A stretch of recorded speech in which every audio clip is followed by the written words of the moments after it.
தொழில்நுட்பம் மூலம் பயங்கரவாதிகளுக்கு நிதி கிடைப்பதை தடுக்க வேண்டும் என பிரதமர் மோடி வலியுறுத்தியுள்ளார். டெல்லியில் 2 நாட்கள் நடைபெறும் சர்வதேச பயங்கரவாத எதிர்ப்பு மாநாட்டை பிரதமர் மோடி தொடங்கி வைத்தார்.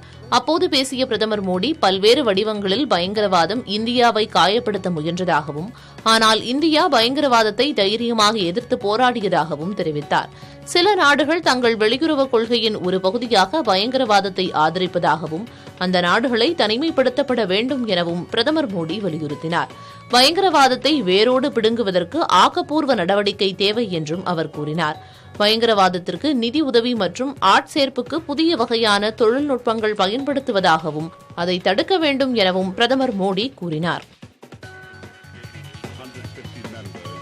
இந்தியாவில் பல்வேறு தொழில்களில் தமிழகம் முன்னோடியாக திகழ்கிறது என முதலமைச்சர் ஸ்டாலின் தெரிவித்துள்ளார்.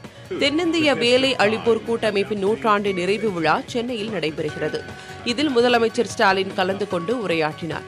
நீதி கட்சி ஆட்சிக்கு வந்த பின்னர்தான் தமிழகத்திற்கு தொழில் அமைப்புகள் வரத் தொடங்கின என கூறிய முதலமைச்சர், இந்தியாவில் பல்வேறு துறைகளில் தமிழகம்தான் முன்னோடியாக திகழ்ந்து வருகிறது என்றார்.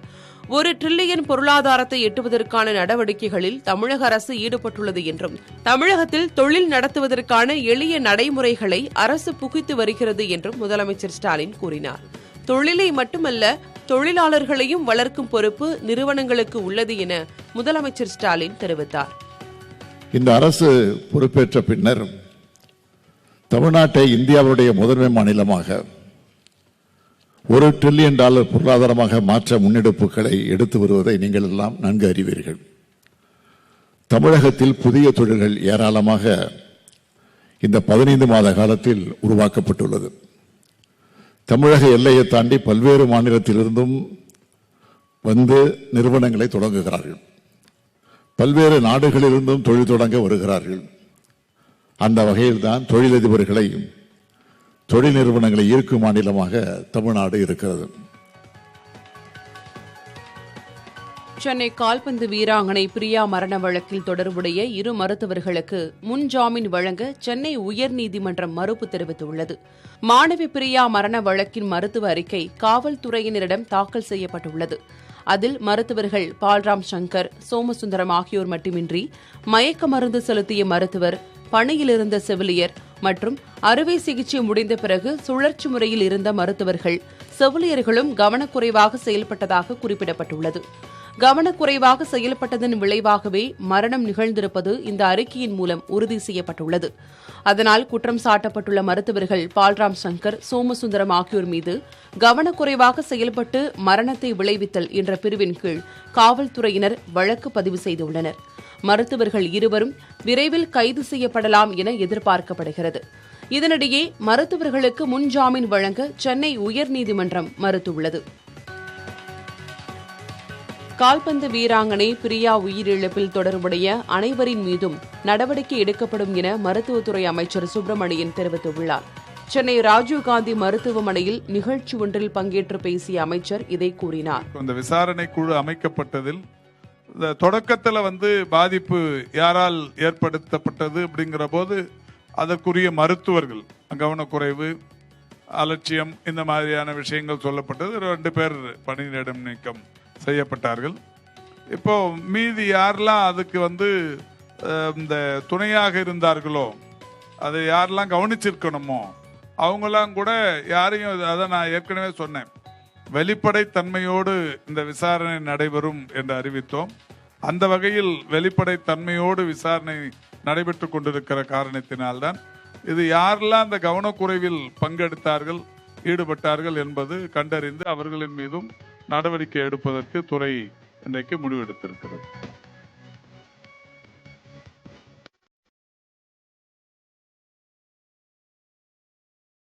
கரூரில் நச்சுவாயு தாக்கி 4 பேர் உயிரிழந்த விவகாரத்தில் தமிழக அரசு பதிலளிக்க தேசிய மனித உரிமைகள் ஆணையம் உத்தரவிட்டுள்ளது. கரூரில் புதிய வீட்டின் கட்டுமானத்தின் போது கழிவுநீர் தொட்டிக்குள் இறங்கிய 4 தொழிலாளர்கள் நச்சுவாயு தாக்கி உயிரிழந்தனர். நிகழ்விடத்தில் கரூர் மாவட்ட ஆட்சியர் பிரபுசங்கர் ஆய்வு மேற்கொண்டார். பின்னர் உயிரிழந்தவர்களின் குடும்பத்தினரை சந்தித்து ஆறுதல் கூறிய அவர் முதலமைச்சரின் நிவாரண நிதியாக தலா 5 லட்சம் ரூபாயை வழங்கினார். தவறு செய்தவர்கள் மீது உரிய நடவடிக்கை எடுக்கப்படும் என்று ஆட்சியர் பிரபுசங்கர் உறுதி அளித்திருக்கிறார். இதனிடையே உரிய அனுமதியின்றி அந்த கட்டடம் கட்டப்பட்டு வருவது கண்டறியப்பட்டதால் கட்டுமான பணிகளை நிறுத்த உத்தரவிட்ட கரூர் மாநகராட்சி ஆணையர் 15 நாள்களில் அந்த கட்டடத்தை இடிக்கவும் உத்தரவிட்டிருக்கிறார். இந்நிலையில் நச்சுவாயு தாக்கி 4 தொழிலாளர்கள் உயிரிழந்தது குறித்து தலைமைச் செயலர், டிஜிபி உள்ளிட்டோர் 6 வாரங்களில் பதில் கூற தேசிய மனித உரிமைகள் ஆணையம் உத்தரவிட்டுள்ளது.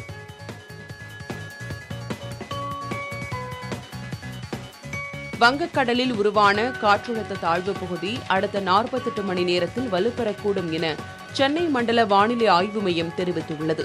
தென்கிழக்கு வங்கக்கடல் மற்றும் அதனை ஒட்டியுள்ள பகுதிகளில் நிலவிய காற்றழுத்த தாழ்வு பகுதி அதே இடத்தில் நீடிப்பதாகவும், மேற்கு வடமேற்கு திசையில் நகர்ந்து அடுத்த 48 மணி நேரத்தில் காற்றழுத்த தாழ்வு மண்டலமாக வலுப்பெறக்கூடும் என்றும் வானிலை மையம் கணித்துள்ளது. அதற்கடுத்து 3 நாட்களில் தமிழகம், புதுச்சேரி மற்றும் தெற்கு ஆந்திர கடலோர பகுதிகளை நோக்கி நகரக்கூடும் எனவும் தெரிவிக்கப்பட்டுள்ளது. வரும் 20ஆம் தேதி செங்கல்பட்டு, விழுப்புரம், கடலூர் ஆகிய மாவட்டங்களில் கனமழை பெய்யக்கூடும் என தெரிவித்துள்ளது. 21ஆம் தேதி வேலூர், திருப்பத்தூர், திருவண்ணாமலை, விழுப்புரம் ஆகிய மாவட்டங்களில் மிக கனமழையும், திருவள்ளூர், சென்னை உள்ளிட்ட 13 மாவட்டங்களில் கனமழையும் பெய்யக்கூடும் என தெரிவிக்கப்பட்டுள்ளது. 22ஆம் தேதியும் சில மாவட்டங்களில் மிக கனமழை பெய்ய வாய்ப்பு இருப்பதாக கணிக்கப்பட்டுள்ளது. வங்கக்கடல் பகுதியில் சூறாவளி காற்று வீசக்கூடும் என்பதால் மீனவர்களுக்கும் எச்சரிக்கை விடுக்கப்பட்டுள்ளது. அதிமுகவின் அனைத்து மாவட்ட செயலாளர்களையும் அழைத்து விரைவில் கூட்டம் நடத்தப்படும் என்றும், அதனைத் தொடர்ந்து பொதுக்குழு கூட்டம் நடத்தப்படும் எனவும் முன்னாள் முதலமைச்சர் பன்னீர்செல்வம் தெரிவித்துள்ளார்.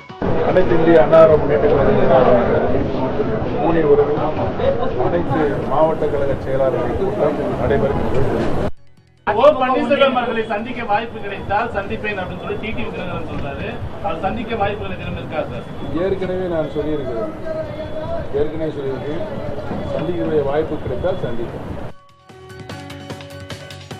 மின் இணைப்புடன் ஆதாரை இணைத்தால் 100 யூனிட் இலவச மின்சாரம் கிடைக்காது என்பது தவறான தகவல். மக்கள் யாரும் அச்சப்பட வேண்டாம் என மின்துறை அமைச்சர் செந்தில் பாலாஜி கேட்டுக் கொண்டுள்ளார். வடகிழக்கு பருவமழை தீவிரமடைய உள்ளதாக வானிலை ஆய்வு மையம் கூறியுள்ள நிலையில் முன்னெச்சரிக்கை நடவடிக்கைகள் குறித்து அதிகாரிகளுடன் மின்துறை அமைச்சர் செந்தில் பாலாஜி ஆலோசனை மேற்கொண்டார். அதனைத் தொடர்ந்து செய்தியாளர்களை சந்தித்து பேசிய அவர், வரக்கூடிய நாட்களில் அதிக மழை பாதிப்பு இருந்தாலும் சீராக மின் விநியோகம் வழங்க அதிகாரிகளுக்கு அறிவுறுத்தப்பட்டுள்ளதாக தெரிவித்தார். புதுச்சேரி மாநிலத்தில் அரசு வேலைவாய்ப்பில் பொருளாதாரத்தில் பின்தங்கிய முற்பட்ட வகுப்பினருக்கான 10% இடஒதுக்கீட்டை அமல்படுத்த எதிர்ப்பு தெரிவித்து தலைமை செயலகத்தை முற்றுகையிட முயன்றவர்கள் கைது செய்யப்பட்டனர். திமுக தலைமையில் மதச்சார்பற்ற முற்போக்கு கட்சிகள் மற்றும் சமூக அமைப்புகள் சார்பில் தலைமைச் செயலகத்தை முற்றுகையிடும் போராட்டம் நடைபெற்றது. 1000க்கும் மேற்பட்டவர்கள் காமராஜர் சிலை அருகில் இருந்து பேரணியாக புறப்பட்டு நேரு வீதி வழியாக தலைமைச் செயலகம் நோக்கி சென்றனர். அவர்களை அம்பலத்தடையார் மடம் வீதி சந்திப்பில் காவல்துறையினர் தடுத்து நிறுத்தினர். தடையை மீறி தலைமைச் செயலகத்தை முற்றுகையிட முயன்றதால் எதிர்க்கட்சித் தலைவர் சிவா, முன்னாள் முதலமைச்சர் நாராயணசாமி உள்ளிட்ட 500க்கும் அதிகமானோர் கைது செய்யப்பட்டனர். காங்கிரஸில் முறையான செயல்பாடு இல்லை என குற்றம் சாட்டி அக்கட்சியின் தூத்துக்குடி வடக்கு மாவட்ட தலைவர் காமராஜ் தனது பதவியை ராஜினாமா செய்வதாக அறிவித்துள்ளார். கோவில்பட்டியில் செய்தியாளர்களை சந்தித்து பேசிய அவர், காங்கிரஸ் கட்சியில் உட்கட்சி தேர்தல் முறையாக நடைபெறவில்லை என கூறினார். கட்சி வளர்ச்சி தொடர்பாக பேச வரும் தொண்டர்களை அடிக்கும் நிலை காங்கிரஸில் இருப்பதாகவும், நிர்வாகிகள் நியமனத்துக்கு பணம் வாங்குவதாகவும் காமராஜ் தெரிவித்தார். கடந்த 15ஆம் தேதி சத்தியமூர்த்தி பவனில் நடந்த பிரச்சினை தொடர்பாக மாவட்ட தலைவர்களுடன் ஆலோசனை நடத்தாமல் ரூபி மனோகரன் மீது நடவடிக்கை எடுக்க வேண்டும் என தன்னிச்சையாக முடிவு எடுக்கப்பட்டதாகவும் அவர் குற்றம் சாட்டினார். இந்தியாவில் தனியார் பங்களிப்புடன் உருவாக்கப்பட்ட முதல் ராக்கெட்டான விக்ரம்-எஸ் வெற்றிகரமாக விண்ணில் பாய்ந்தது. இஸ்ரோவுடன் இணைந்து ஸ்கைரூட் ஏர்ஸ்பேஸ் நிறுவனம் தயாரித்த ராக்கெட் 3 செயற்கைக்கோள்களுடன் ஸ்ரீஹரிகோட்டாவிலிருந்து இந்திய நேரப்படி பகல் 11:30 மணிக்கு விண்ணில் ஏவப்பட்டது. இந்திய விண்வெளித்துறையின் தந்தை என போற்றப்படும் விக்ரம் சாராபாயினை பெருமைப்படுத்தும் வகையில் விக்ரம்-எஸ் என பெயரிடப்பட்ட அந்த ராக்கெட் குறிப்பிட்ட நேரத்தில் இலக்கை அடைந்து 3 செயற்கைக்கோள்களையும் குறிப்பிட்ட சுற்றுவட்ட பாதையில் நிலைநிறுத்தியதாக விஞ்ஞானிகள் தெரிவித்தனர். வரும் நாள்களில் அதிகளவிலான செயற்கைக்கோள்களை எடுத்துச் செல்லும் வகையிலான புதிய வகை ராக்கெட்டுகளை ஏவ திட்டமிட்டுள்ளதாக ஸ்கைரோட் நிறுவனத்தினர் தெரிவித்தனர். தமிழுக்கும் காசிக்கும் இடையிலான இணைப்பு ஆண்டாண்டு காலமாக தொடர்கிறது என்று புதுச்சேரியின் துணைநிலை ஆளுநர் தமிழிசை தெரிவித்துள்ளார். உத்தரப்பிரதேச மாநிலம் வாரணாசியில் நடைபெறும் காசி தமிழ்ச் சங்கமம் நிகழ்ச்சியில் பங்கேற்பதற்காக புதுச்சேரியிலிருந்து 300க்கும் அதிகமானோர் புறப்பட உள்ளனர். அவர்கள் புதுச்சேரி திருக்காஞ்சியில் உள்ள கங்கை வராகநதீஸ்வரர் கோவிலில் இருந்து வழி அனுப்பி வைக்கப்பட உள்ளனர். இந்நிலையில் புதுச்சேரி துணைநிலை ஆளுநர் தமிழிசை அந்த கோவிலில் வழிபாடு நடத்தினார்.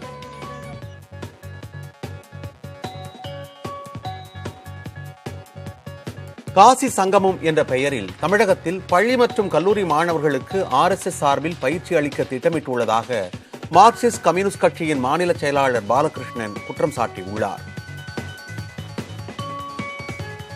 கல்லூரி மாணவர்களை, குறிப்பா IIT படிக்கக்கூடிய மாணவர்களை RSSல சேர்க்கக்கூடிய அந்த முயற்சிங்கிற அடிப்படையில் தான் இந்த முயற்சி நடைபெறுது. தமிழ்நாட்டில் அவங்க காலூன்றுவதற்கு, மாணவர்களை பிடிப்பதற்கு அரசாங்கத்தை பயன்படுத்துவதுங்கிற நிலைமை என்பது எடுத்திருக்காங்க. உலகக்கோப்பை கால்பந்து போட்டி நடைபெறும் மைதானங்களில் பியர் விற்க தடை விதிக்கப்படுவதாக கத்தார் அரசு திடீரென அறிவித்துள்ளது. முன்னதாக போட்டி நடைபெறவிருக்கும் 8 அரங்குகளிலும் அதற்கு வெளியே அமைக்கப்படும் ரசிகர் மண்டலங்களிலும் ஆல்கஹால் கலந்த பியர் விற்க அனுமதிக்கப்படும் என்று உலகக்கோப்பை கால்பந்து அமைப்பாளர்கள் கடந்த செப்டம்பர் மாதம் உறுதி அளித்திருந்தனர். இந்நிலையில் 8 மைதானங்களிலும் பியர் விற்க தடை விதிக்கப்படுவதாக கத்தார் அரசு திடீரென அறிவித்துள்ளது. கத்தார் அரசின் முடிவில் ஏற்பட்டுள்ள இந்த தலைகீழ் மாற்றம் மதுபானம் அருந்தும் கால்பந்து ரசிகர்கள் இடையே அதிர்ச்சியை ஏற்படுத்தியுள்ளது.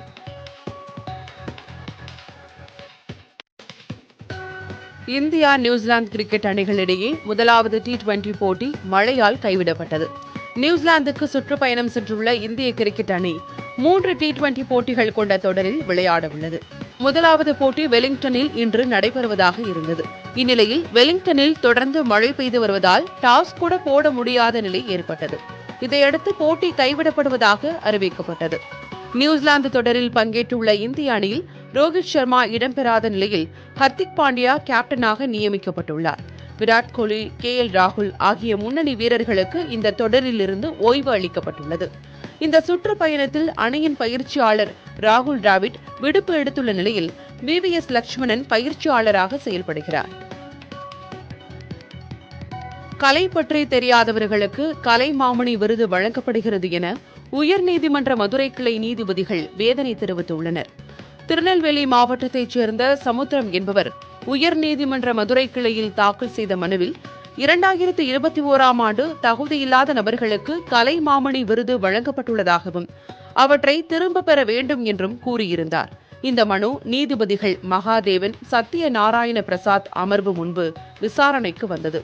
அப்போது விருதுகளுக்கான மரியாதையே இல்லாமல் போய்விட்டது, கலை பற்றி தெரியாதவர்களுக்கு கலை மாமணி விருது வழங்கப்படுகிறது என நீதிபதிகள் வேதனை தெரிவித்தனர். கலைத்துறையில் சாதனைகள் செய்தவர்களுக்கு வழங்கப்பட வேண்டியவை கலைமாமணி விருதுகள். ஆனால் 2 படங்களில் நடித்துவிட்டால் அவர்களுக்கு விருது வழங்கலாம் என்ற நிலை உருவாகியுள்ளது என கூறினர். இதே நிலை நீடித்தால் தமிழ்நாடு இயல் இசை நாடக மன்றத்தை கலைக்க நேரிடும் என எச்சரித்த நீதிபதிகள் 2021ஆம் ஆண்டு வழங்கப்பட்ட கலை மாமணி விருது குறித்தும் தற்போது வழங்கப்பட உள்ள கலை மாமணி விருதுகள் குறித்தும் பதிலளிக்க தமிழக அரசுக்கு உத்தரவிட்டனர்.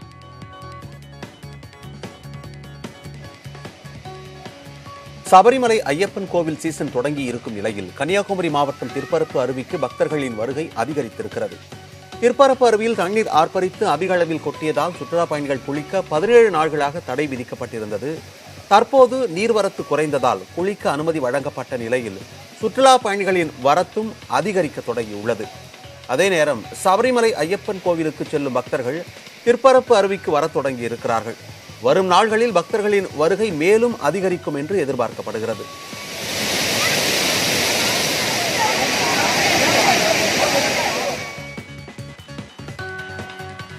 மேட்டூர் அணையின் உபரிநீர் ஓடையில் குவியல் குவியலாக மீன்கள் செத்து மிதக்கின்றன.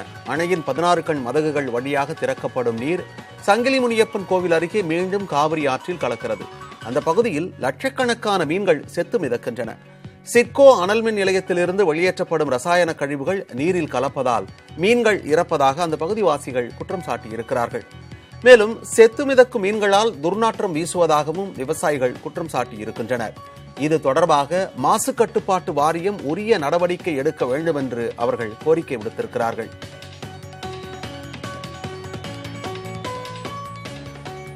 கடலூர் வெலிங்டன் நீர்த்தேக்கம் முழு கொள்ளளவை எட்டி இருப்பதால் பாதுகாப்பு கருதி வெள்ளாற்றில் தண்ணீர் திறந்து விடப்படுகிறது. திட்டக்குடியை அடுத்த கீழ்ச்செருவாய் கிராமத்தில் உள்ள வெலிங்டன் நீர்த்தேக்கம் முழு கொள்ளளவை எட்டி உள்ளது. அதனால் தொழுதூர் அணையிலிருந்து வெலிங்டன் நீர்த்தேக்கத்திற்கு திறக்கப்பட்ட 1433 கன அடி நீர் நிறுத்தப்பட்டு வெள்ளாற்றில் 1380 கன அடி நீர் திறந்துவிடப்படுகிறது. ஆனால் வெள்ளாற்றங்கரையோரம் உள்ள மக்கள் எச்சரிக்கையாக இருக்க அறிவுறுத்தப்பட்டுள்ளது. ஆற்றில் இறங்கவோ கடக்கவோ ஆடு மாடுகளை மேய்ச்சலுக்கு அழைத்துச் செல்லவோ வேண்டாம் என்று எச்சரிக்கப்பட்டுள்ளது.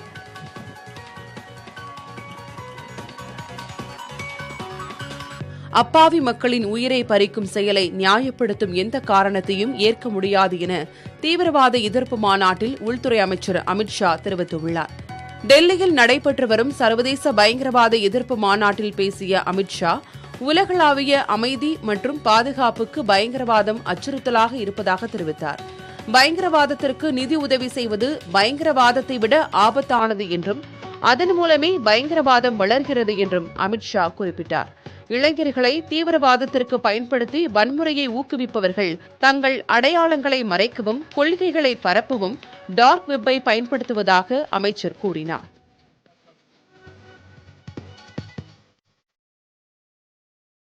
மக்கள் தொகையை கட்டுப்படுத்த தனி சட்டத்தை உருவாக்க சட்ட ஆணையத்திற்கு உத்தரவிட கோரி தொடரப்பட்ட மனுவை விசாரிக்க உச்சநீதிமன்றம் மறுப்பு தெரிவித்துவிட்டது.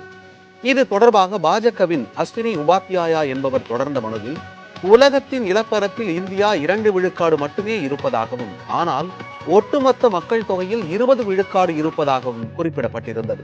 எனவே மக்கள் தொகையை கட்டுப்படுத்த முழுமையான வழிகாட்டு நெறிமுறைகள் அடங்கிய புதிய சட்டத்தினை உருவாக்க சட்ட ஆணையத்திற்கு பரிந்துரைக்க வேண்டும் என்று அவர் கோரிக்கை விடுத்திருந்தார்.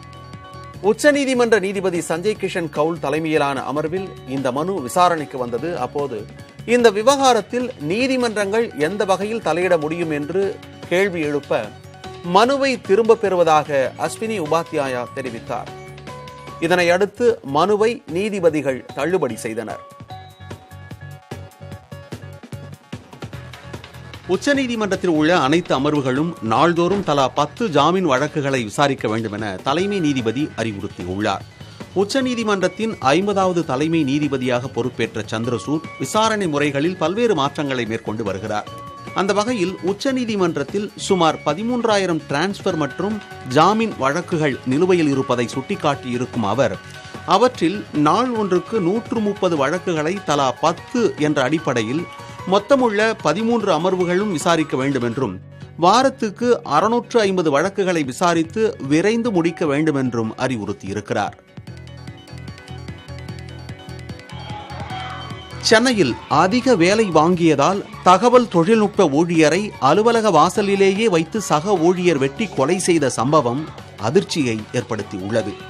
சென்னை வியாசர்பாடியைச் சேர்ந்த விவேக் என்பவர் எழும்பூரில் உள்ள தனியார் தகவல் தொழில்நுட்ப நிறுவனத்தில் பணிபுரிந்து வந்தார். அதே நிறுவனத்தில் பணிபுரியும் சந்தோஷை அவர் அதிக வேலை வாங்கியதாக கூறப்படுகிறது. இதனால் ஆத்திரமடைந்த சந்தோஷ் வழக்கம் போல் காலையில் அலுவலகத்திற்கு வந்த விவேக்கை சரமாரியாக வெட்டியுள்ளார். தடுக்க வந்த மற்றொரு ஊழியரான அருண் என்பவரையும் வெட்டியிருக்கிறார். இதில் விவேக் நிகழ்விடத்திலேயே உயிரிழந்தார். அருண் சிகிச்சைக்காக அனுமதிக்கப்பட்டுள்ளார். வெட்டி கொலை செய்த சந்தோஷ் மாடியில் ஏறி கட்டடம் விட்டு கட்டடம் தாண்டி குதித்து தப்பி ஓடினார். அவர் அருகில் உள்ள கட்டடத்தில் மறைந்திருப்பதை கண்டுபிடித்த காவல்துறையினர் அவரை கைது செய்தனர்.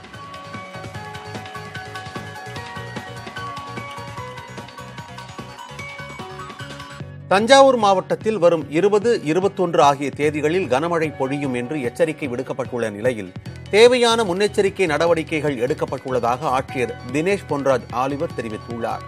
கும்பகோணத்தில் அரசு கலைக்கல்லூரியில் நடைபெற்று வரும் சீரமைப்பு பணிகளை ஆய்வு செய்த ஆட்சியர் பின்னர் செய்தியாளர்களிடம் பேசினார். அப்போது தஞ்சை மாவட்டத்தில் மழை நிவாரண பணிகளுக்காக கட்டுப்பாட்டு அறை தயார் நிலையில் இருப்பதாகவும் ஆற்றங்கரையோரம் உள்ள கிராமங்கள் தொடர்ந்து கண்காணிக்கப்பட்டு வருவதாகவும் அவர் குறிப்பிட்டார்.